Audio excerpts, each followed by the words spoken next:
is the red scores, the chocolate cake is just the yellow with the chocolate frosting, right? And then the lemon is the yellow squares.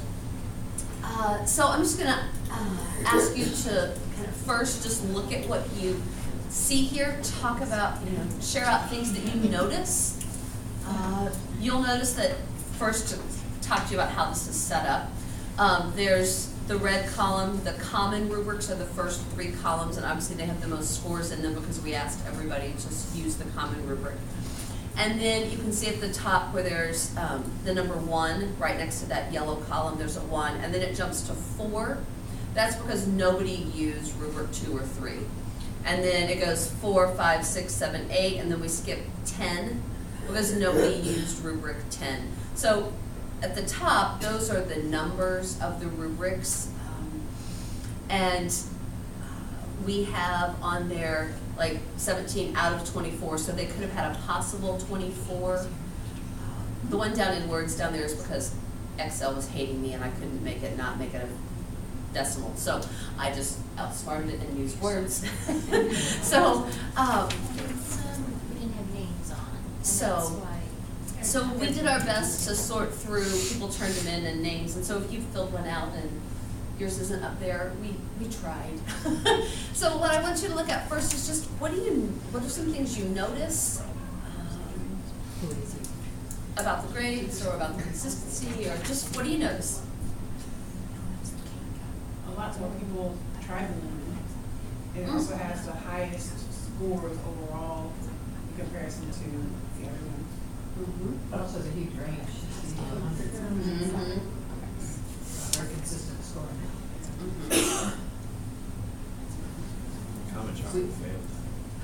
Chocolate failed. I guess a 60 maybe. Yeah, I consider a D a fail, yeah. The frosting was the redeemer on that one, the cake, not the Yeah, exactly. See, I would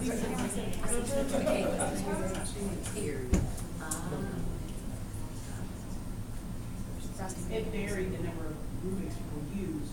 Everybody probably found different things about different rubrics that they liked.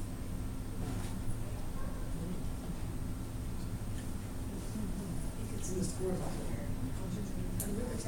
But if you look at the rubrics we created, the places, so like where people use the same rubrics, there's a lot of consistency. Can you talk about a column or a specific column that you're talking about? If you look at column 20, 7 out of 8. Column 19, 2 out of 3. Now, did some of those people work together? Yeah. That Like didn't in, count. like in column 20 though, did all 4 of those people work together? Oh, That was amazing, look how Okay, so that's why there's consistency, okay? Which might say something about calibrating your scores. Yeah. Or, Well, even also what they're out of. Yeah, some people had 3 things, some people had 12 things, some people had 16 categories, so it varied how many factors you had in your school. I'm And intrigued how by much the leeway fact, you have with that. right? I'm intrigued by the fact on the lemon, for the most part, in the lemon common, for the most part, the lemon got a decent score, like 80 or above. But if you look at the lemons, the rest, like 2 out of 3, that's a 60%. 4 out of 5, that's an 80%. 7 out of 8, okay, so that's a 90%, that's a decent score. But That's because it was Lisa's favorite. got it, so she swayed everybody. But with the common rubric, it basically got a B or above, and with the other rubrics, is that true for the other things as well, that there's that big disparity? Or did chocolate fail with the other ones as well? Can you always take like 2 out of 3 and say it's a 60% if you've got somewhat of a continuum and it's like a top half, bottom half? Good question. What do you Top think about half, that? would be, I would consider proficient or advanced kind of thing, and bottom half would be not. Right? But we don't know what the 2 out of 3 means. We don't know. Right. If that was, I don't know that you can convert those to percentages Okay. like you can with the first. So like on a 1 to 4 scale, a kid got a 3, I'm not really giving him a 75%. Right. Because Okay, traditionally, that makes Because that's Yeah. proficient. 60%. Right, Yeah. so you can't convert it to percentage. right. I don't think it's not. Not on the 1 to 4 scale. Okay. Oh, because yeah, because on the ones that have like 16, I know, we added. So whereas we could have heard that and said, well, we'll get 6, we could have done a 3 out of 4, as opposed to. Well, it looks like Excel simplified the scores, like, down to like the fractions. So like the 2 out of 3, literally 2 out of 3, really wasn't like 4 out of 6 total points, so it just reduced, to a single fraction, that's not Yeah, I don't know. exactly what it was, but I don't know if that matters or not. I just, that's beyond my 4th grade math, but I just. Right. So it's reduced, sometimes I hate Excel, it's reduced them for us, which we didn't really want it to do, and I guess I didn't notice that, I could have messed with it to stop it from doing that. Other things you notice? Okay, so based on these notices, oh, you were gonna say something else? Well, when I do a rubric for second graders, it depends on what your focus is, but a lot of times we'll look over and I'll grade it with them, and we always pick a goal for next time, like, this is our big thing that next time we're gonna work on. So some of my kids do some of that basic finger spacing in between, so you can't read a thing they write. Others, they've got this great story with no punctuation, or they need more detail. Sure. So I don't think that, like, accounts for continuing goals and continuing to improve upon when you just look at it at the spreadsheet. Right, okay, I agree with that. And also the different, I forget the bringing back the factor, the different experiences that people have had. So more people have more detailed answers and more detailed verbiage or page you're looking for as opposed to others. And I also think that because this was really a scoring guide, because there was actually a number assigned, whereas a rubric tends to be more of what your thoughts and judgment are about something, and tasting cake is really a judgmental part. I don't like lemon cake. Lisa loved the lemon cake. So I was like, I don't really care about this texture, I don't like lemon cake. So to put a score to that really wasn't fair for the lemon cake, because it was subjective based on whether or not I like lemon cake or not. So this, but if I would have been doing a rubric based on my thoughts and feelings about something, then I think it would have been really a different kind of score. Because first of all, it wouldn't have really had a score tied to it, because it's not a scoring guide, it's a rubric. So I think that because this was judgmental, whereas if we were talking about using grammar in second grade, and do we have so many details to describe the character and that many key details in our writing, that is something that we can say, yes, they have, it's a measurable, tangible thing to look at. So it's kind of hard to compare how, if it's a scoring guide versus the rubric, because this was really a scoring guide, not a rubric. And even with that, these are really hard to write. Yeah. Because, when you talk about things that might be sweet, or too sweet, or robust, or rich, how do you define that? How do you measure that? And so, nothing else, these things are just really hard to write. These things like rubrics in Yes, general. rubrics and concrete. Trina. Which is actually, when we did our little free writing at the end, what I wrote about was that I have tried numerous times over my career to use rubrics, and they bog me down, and I don't feel like the grades that I end up giving with them they are not necessarily what I feel like the quality is worth. I don't know, it's, as you say, it's very hard to write one that is well done, and often they get so nitpicky that it's just not practical. So I was sharing that I tend to do things on multiples of 10. If it's a big assignment for my class, we do 20 points, I do 20 points, just to keep it off. But I can, in my mind, I know that this is A quality work, this is B quality work, and I really do feel like that's in some ways more fair to the students than, I give them a list of what I'm looking for, but it's not quite so circle this part and circle this part and circle this part. That's why I feel like with rubrics as opposed to scoring guides, rubrics are better for more holistic scoring as opposed to any sort of like strand, analytical. So I circled each strand, but really in my mind, before I did that, I actually gave a holistic 4, 3, 2, 1 prior to that. Can somebody explain to me what you're thinking of as the difference between a scoring guide and a rubric? Yeah, let me keep it true. Dave, you wanna define them for you, and then we'll see if we agree Sure, well, I mean, as a group, I mean, honestly, I don't, I guess, and this is just a product of the environment where I teach, I don't differentiate between the two really, because I score holistically on every assignment. But then there is sort of a conversion chart that we use to convert the holistic score to then a point total.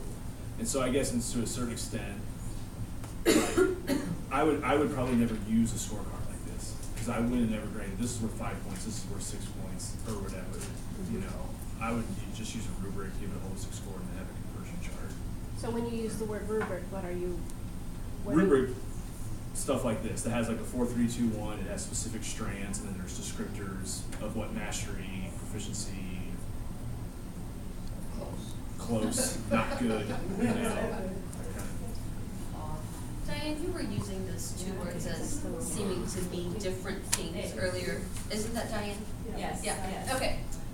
A scoring guide actually has a tangible number tied to it. You are scoring something. You can look at it and determine whether or not the student has met the criteria based on the score. If you say that they have to get a 4 on a scoring guide and they have had 6 key details in their writing, you can go through and say, yes, they have 6 key details.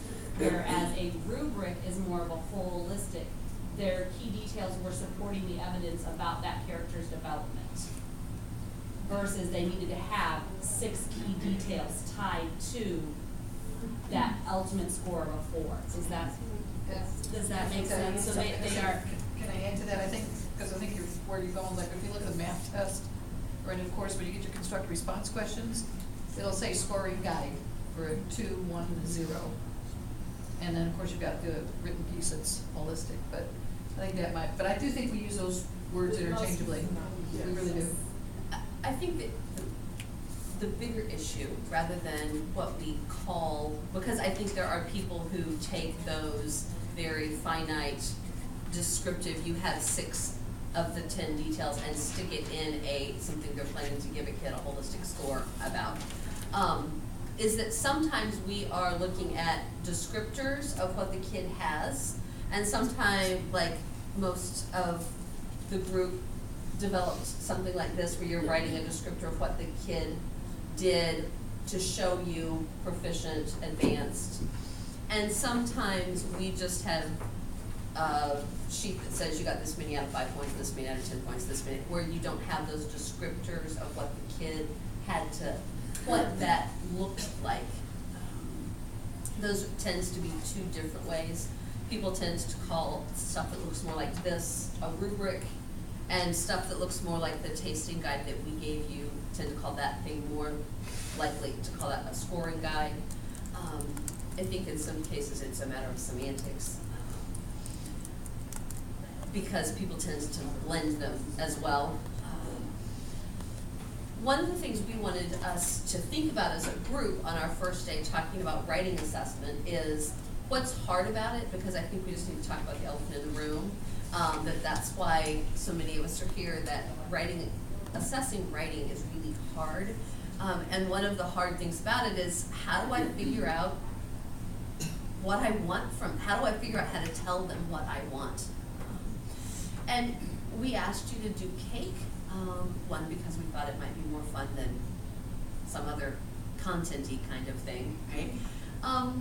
And that writing is, in many ways, a performance task, just like making a cake is a performance task.